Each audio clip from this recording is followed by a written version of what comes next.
Everybody, my name is JulieB. Welcome to my channel. If you like my content, please like and subscribe. I am finishing up the last day of decorating, and that's my dining room. And you saw my coffee blend. That's Christmas coffee blend that they have out at Starbucks. I love it. But I have to wait for my new grinder to come in because, I can't find my other one. I've misplaced it. Anyway, so I'm going to get busy getting this done.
it. I'm through as far as I'm concerned.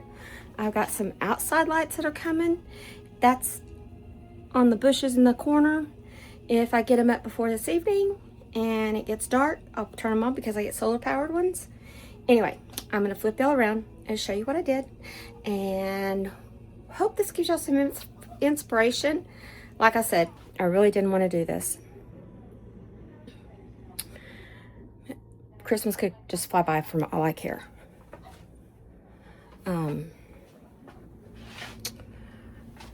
Yesterday it was a really hard day, and I decorated. I cried and I decorated because this was mine and Brent's favorite holiday. We did this together all the time. When he got older, it didn't as much, but just yesterday missed him a lot. A gingerbread man. So anyway, yeah, and I found some stuff. I didn't put up all my decorations. I put up the ones that Robert and I've gotten over the years, but I left the ones that Brent and I picked out in the box. I didn't have the courage to bring them out. Maybe next year I'll get another little tree and make another little tree somewhere and dedicate it to him. But this year I'm not. This year I'm still grieving. So anyway, I hope this inspired y'all. Last minute decorations. I mean, hey, give it 2 thumbs up if you want. But anyway, please like and subscribe to my channel, and I will see y'all in the next. Oh, I'm gonna make a cranberry salsa today, so y'all stay prepared for that one. Talk to you later. Bye.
Okay, please like and subscribe, and you know what, Merry Christmas and y'all happy holidays and all that good stuff, and we'll see you later. Bye.